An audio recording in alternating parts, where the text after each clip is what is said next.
¿Hay algún porcentaje de tiempo que salga cada uno o es aleatorio?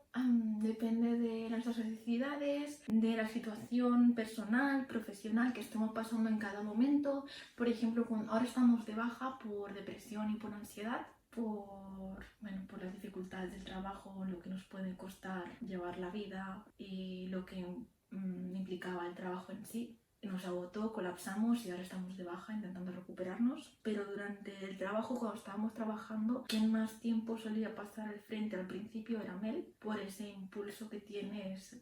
Después se fue alternando con Nelly, que Nelly tiene un perfil más sociable y no le cuesta tanto ni le gasta tanta batería social trabajar, hablar con las demás personas. Después entró Liv, que creó como alter, apareció como alter por la necesidad que tenía Mel de seguir al frente, de seguir controlando la vida, pero que no encajaba con la manera de trabajar con Nelly, porque Mel se le imponía muchísimo y amedrentaba a Nelly, y entonces no funcionaba su trabajo en equipo, y apareció Liv, y con Liv y desde el principio, a pesar de que Mel la sigue rechazando a veces, pero después cuando estábamos con nuestro compañero, cuando estábamos con amigas, depende mucho de la conexión que se tenga con esa persona, si nos cae bien, si no, del tema que se esté tratando. No controlamos los switch, por así decirlo. Podemos tener cierto control forzándolos, pero eso nos agota, después acabamos pagando consecuencias como dolor de cabeza, cansancio mental, fatiga, y no vale la pena. Entonces varía muchísimo.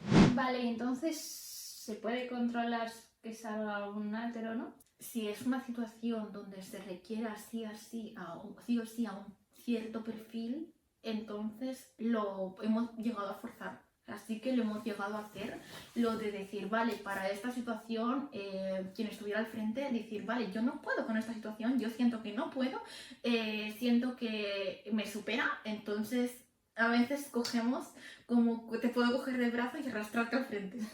O sea, si está por alrededor y veo tú mismo, tira. O Mel, que Mel siempre suele estar por aquí rondando, porque es una chismosa. Me encanta chincharla. Porque siempre suele estar por aquí al frente. Mel es quien suele llevar mejor cualquier tipo de situación, siempre que no sea hablar con otra persona individualmente. O con una persona de autoridad, o con una... Eso es más perfil Nelly o Liv. Entonces, sí, hasta cierto punto sí, o podemos intentar evitar que alguien salga. También podemos como frenarla, pero a costa de dolor de cabeza, de cansancio y de... ¿Y para grabar este vídeo? ¿Alguien tiene vergüenza? Sí, varios. Por ejemplo, Mel no puede. Es decir, Mel está como por aquí rondando y le hemos dicho sal y cuenta tú esto, pero se niega. Entonces, en estas situaciones, lo que sí se puede hacer, si no se puede forzar el switch, lo que sí se puede hacer es pedir que permanezca cerca y nos vaya chivando, nos vaya diciendo qué podemos decir, o nos vayan guiando, y así nos tranquilizamos entre nosotros. Porque así no tiene que ser solo una quien cargue con todo. Y entonces lo podemos ir alternando un poco. Por ejemplo, ahora hay una mezcla de algunos, no sabemos decir exactamente quiénes, pero no tenemos que hay una mezcla ahora mismo. ¿Peleáis por el control alguna vez? Sí, sobre todo, no pelear, sino que hay momentos en los que queremos hacer algo varios a la vez, o ver una película, o comer algo, y normalmente siempre acabamos ganándolos, porque te ponen ojitos y no les puedes decir que no, y si es un entorno seguro, es un espacio seguro, pues digo, bueno, va, porque al final lo acabamos disfrutando todos. Pero sí nos ha pasado de que varios, cuando queremos hacer algo, es como, bueno, pero es que ya te ha tocado a ti, tú ya hiciste esto, otro, ahora me toca a mí, y se suelen saltar con el argumento de, bueno, pero yo he trabajado, me lo merezco, o yo he hecho aquello, me lo merezco, me lo he ganado. Ahora que estamos de baja, no pasa tanto porque tenemos más espacio, más tiempo, pero cuando estamos trabajando y eso sí. ¿Y a la vez puede salir un par de alters o algo? ¿O? Sí, se llama coconciencia, de que pueden estar, no exactamente 50-50, porque es muy complicado de conseguirlo, pero sí un 60-40, un 70-30, una cosa así, de que, o ir alternándose. No es una cosa fija de estar mitad tú, mitad yo. ¿Y eso físicamente se nota? Sí, por ejemplo, ahora mientras estamos hablando, que notas pero por ejemplo, si yo salgo más, o sea, si yo René salgo más, se nota más mi manera de hablar. Pero en cambio, si no intento forzarlo, se nota otra vez la mezcla que tenemos. ¿Y evolucionan los alters a lo largo del tiempo? ¿Ha llegado a desaparecer alguno? Lo de evolucionar es un término que justo utiliza nuestra terapeuta para referirse a una de las niñas, por ejemplo. Dice que ha hecho una evolución muy grande. Como si hubiese crecido. No, como si se conociese mejor a sí misma, tuviese más seguridad, saliese más. Flor lo describe como que cuando nos conocemos, cuando nos acabamos de descubrir, cuando acabamos de darnos cuenta de que somos alters o que somos alguien diferente a tal que nos confundíamos entre nosotros, somos pequeñitos, somos una bolita.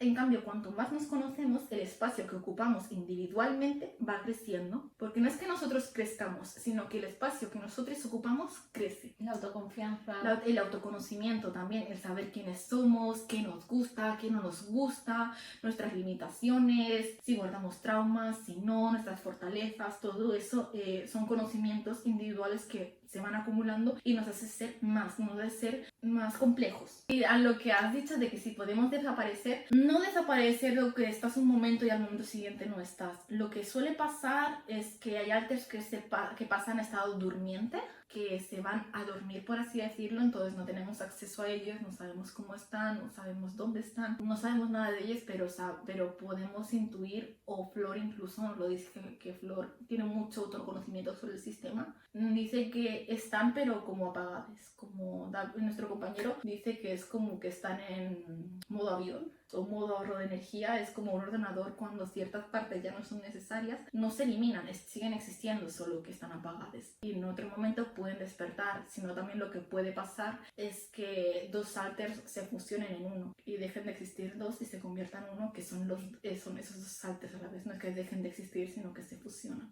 ¿Cómo manejáis las transiciones entre alters, las consecuencias físicas, mentales? Depende, lo que pasa que como siempre lo hemos hecho, siempre hemos tenido cambios, algunos son más visibles, otros no son tan visibles, a nuestro entorno que nos conoce ya no le extraña, porque siempre lo han visto en nosotros. Y en cambio para desconocidos se ve como que nos hemos empanado, como que nos hemos ido, como que nos hemos quedado en blanco, nos hemos quedado mirando un punto fijo. Bueno, esto es decir que no estamos, se han desconectado, o se ha desconectado, si no saben que somos un sistema y no hacen muchas preguntas. ¿Cómo manejáis las situaciones en las que muchos alters tienen diferentes opiniones y deseos? Antes habéis mencionado lo de democráticamente o que sí es una decisión rápida y tal, pero ¿hay muchos conflictos? No, normalmente no suelen haber muchos conflictos tan grandes como para que se diga, para que hayan discusiones grandes ni nada de esto. Lo que suele pasar es un ejemplo muy, muy rápido que nos pasó justo ayer, que no sabíamos qué comer, porque al principio dijimos pasta con albóndigas y alguien saltó, pero a mí no me gustan esas albóndigas porque son de verduras y no les gusta el tacto ni la textura. Y dijimos, vale, pues pasta con otra cosa. Y dijeron, no, pasta no, quiero arroz. Y después saltó, pues yo quiero sopa, pues yo quiero no sé qué, pues yo quiero no sé cuánto. Y al final no recuerdo ahora qué acabamos comiendo. No recuerdo qué acabamos comiendo.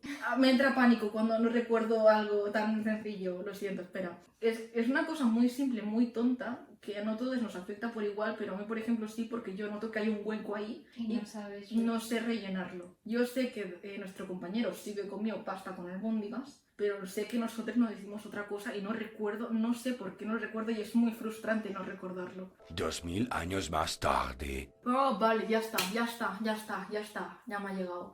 Dios, Ya sí. podemos respirar. Ya está. Respira, tranquilo. Oh, no, sí, o sea, cuando pasan estas cosas hay algunas que decimos, bueno, ya me vendrá, Sí. pero Mucho estrés. sí, pero es que además sabemos que lo sabemos. Y claro, o sea, Me frustra más.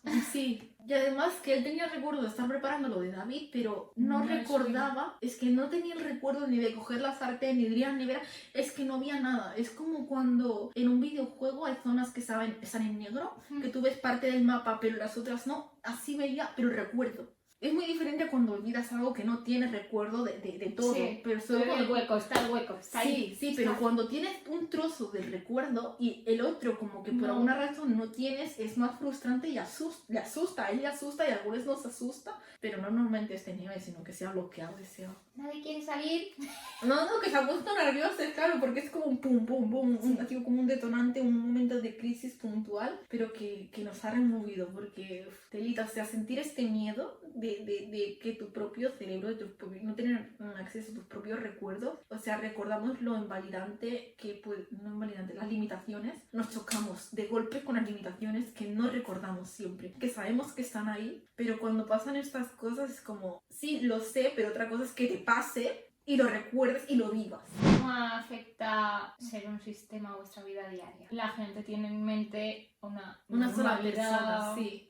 Y mira, cuando descubrimos que éramos sistema y nuestros tonos de voz empezaron a cambiar dependiendo de quién estaba al frente, porque sí que es verdad que yo puedo tener un tono de voz diferente, pero puedo intentar enmascararlo o rebajarlo para que se parezca un poco más al tono que solemos usar la mayoría, para que no se note tanto mi acento o mi manera de hablar. Pero eso, claro, es un esfuerzo que yo hago, es un enmascaramiento Claro. que bueno, que todos hacemos por el autismo también. Y eso en el día a día implica agotarnos aún más, cansarnos, es vivir constantemente enmascarando si no es un espacio seguro o se trata de una persona segura a quien se lo podamos contar, o incluso en el trabajo. Cuando estamos tan cansados que no podemos enmascararlos y nos miran extrañados o nos preguntan, lo más fácil es decir, es que soy autista, y entonces no hacemos preguntas. O sea, digo, si las hacen podemos achacarlo todo a que somos autistas. Bueno, soy autista y tal. O suelen haber conversaciones, pero no vuelven al tema de por qué tienes diferentes tonos de voz, o gesticulas, o un momento eres así, un momento eres así. Hablamos un poquito del masking y lo asumen que es eso. Es como engañarles un poquito, pero es por supervivencia. ¿Cómo os relacionáis con el mundo exterior y cómo afecta eso a vuestro sistema interno? Depende mucho, es decir, depende mucho de las personas. Normalmente, antes, nos costaba mucho más cuando no sabemos que éramos un sistema. Nos forzábamos a socializar mucho. Bueno, aunque antes de saber incluso que éramos autistas, nos forzábamos a socializar mucho más, a enmascarar nuestras dificultades y claro, las relaciones personales que teníamos, amistades, todo lo que hemos podido tener antes, no llegaba a ser tan profundo ni tan real, porque lo sentimos así que no era real, porque no era siempre. Como si fueses otra persona. Sí, Estás fingiendo. exacto. Podíamos fingir que nos caía una persona cuando algunos no nos caían bien. Y eso era sentía como engañar, como estar fingiendo constantemente. De aquí a que tenemos el diagnóstico de TID, o más bien desde que sabemos que somos un sistema TID, hemos hecho una gran limpieza, no a propósito, pero sí de gente con la que nos relacionamos. Nos hemos alejado de muchas personas que vimos que no aceptarían nuestra nueva realidad, lo que hemos descubierto sobre nosotros mismos, sobre los límites que hemos ido poniendo, y ahora mismo solo tenemos alrededor a estas personas que de verdad se han quedado cuando les hemos contado lo de nuestros diagnósticos y nos aceptan. ¿Cómo reaccionan entonces las personas de vuestro alrededor? Habéis dicho que os quedáis con los que os aceptan, pero ¿ha habido alguien que no os haya aceptado? No que no nos haya aceptado abiertamente o que nos haya rechazado, pero sí que le hemos explicado, mira, soy un sistema TID, por esto explicarle un poco cómo se da, quiénes somos, no todos, pero algunos con quien más se ha relacionado, y decir, vale, y seguir tratándonos como siempre, como si nada hubiese cambiado. O sea, pero ni que somos TID ni que somos autistas. Y entonces darnos cuenta de que, vale, sí nos he escuchado, pero realmente no hay esa comprensión, no hay esa conexión, a pesar de decir, mira, nuestros pronombres son, soy una persona plural, y cuando hables conmigo tú que lo sabes, trátamos como nosotros. Y si has identificado alguno, utiliza por favor nuestros nombres individuales, pero no, vemos que no hay ese interés ni ese esfuerzo. Que debería ser recíproco en las amistades, que si nosotros nos dices que tienes ciertas dificultades o necesitas estas adaptaciones, te lo respetaremos y haremos todo lo posible porque te sientas cómodo. Pero si no hacen lo mismo por nosotros, no vale la pena el esfuerzo quizá de mantenerlo. Y si además a todos del sistema no les gusta, que eso también es muy complicado, no que te guste, pero sí que lo toleres, ¿para qué hacer ese esfuerzo?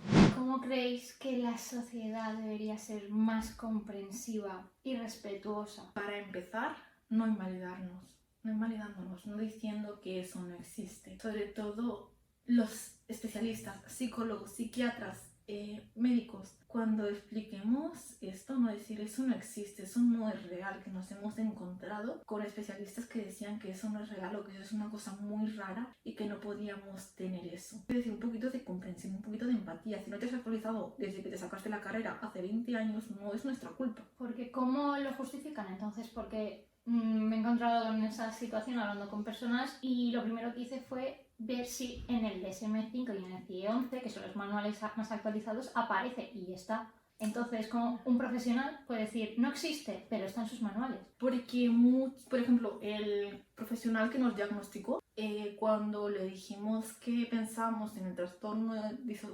disociativo, en aquel entonces otro trastorno disociativo especificado, pensábamos que era eso. Hay varios niveles de trastorno disociativo y el TID es como el más ¿Extremo? Sí. Él nos hablaba de que sí, que existen los trastornos disociativos, pero que nosotros, él no quería etiquetarnos, que no creía que nos ayudasen las etiquetas y que pensásemos en algo más como, piensa en ello como una fuga disociativa, en la disociación crónica, y le decíamos, perdona, pero la fuga disociativa dejó de ser un diagnóstico en el DSM-4. En el DSM-4, cuando se actualizó al DSM-5, ya no existe ese Estamos término. en el 5 texto revisado. Sí, o sea... pues entonces, y tuvimos una discusión porque él nos decía, ¿qué pasa? Que has leído 4 cosas en internet y ya te lo crees, ¿no? Y le dijimos, no, hemos estudiado, hemos leído manuales, nos hemos leído el DSM-5, nos hemos leído estudios al respecto, y entonces él nos intentaba confundir con ciertos términos que por suerte conocíamos y le pudimos rebatir y decirle, no, perdona, pero te estás confundiendo y no estás actualizado, y se nota que no estás actualizado. Claro, porque esa información está en las páginas oficiales. Claro. Se puede consultar el manual, se puede consultar Sí. la web del CIE, por ejemplo. Y entonces cuando fuimos a la siguiente sesión con este hombre, nos dio el diagnóstico como para quitarnos de encima, y fue la última sesión que tuvimos con él. ¿Fue público en CESMA?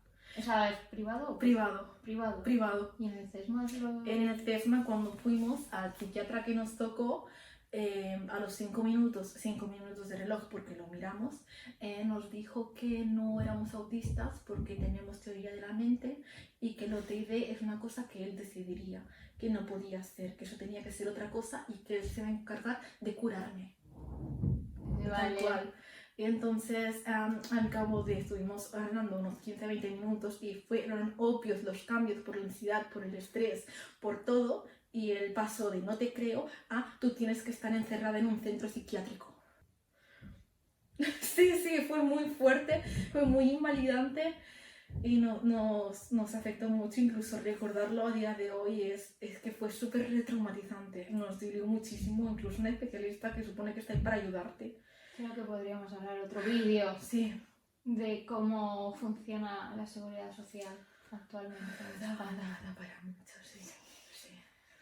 Es que fue muy duro, muy duro. Y por suerte nuestro compañero nos había acompañado y él pudo después conducir y tal, porque nosotros éramos incapaces, y estábamos tan bloqueados cuando salimos de allí, es decir, ¿cómo no podemos haber encontrado esto? ¿Cómo podemos no haber contestado, no haber...?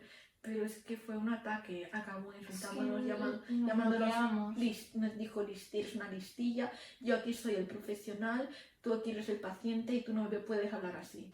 ¿Os molesta que os pregunten cosas en general sobre el sistema? No. ¿O os gusta? Nos gusta mucho hablar sobre ello porque demuestra interés. Y a nosotros nos encanta hablar y divulgar sobre ello, incluso lo hacemos a través de redes sociales. Nos cuesta mucho hablar de trastornos disociativos, de autismo no tanto, de autismo nos encanta, pero sentimos que el trastorno disociativo es tan complejo y no se sabe tanto, hay tanto por aprender aún, que sentimos que no somos nadie para hablar sobre ello, cuando en realidad somos un sistema que vive con ello. Pero el síndrome de impostor ataca mucho. Pero nos gusta mucho en general hablar sobre ello. Muchas gracias por ver el vídeo. Esperamos que os haya resultado interesante y útil. Recordad que vamos a hacer otro vídeo hablando sobre su diagnóstico de autismo y TDAH. Y que si hay preguntas o lo que sea, encantados de responder. Podéis escribir ahí. Gracias por acompañarnos, cuidaros mucho y hasta la próxima.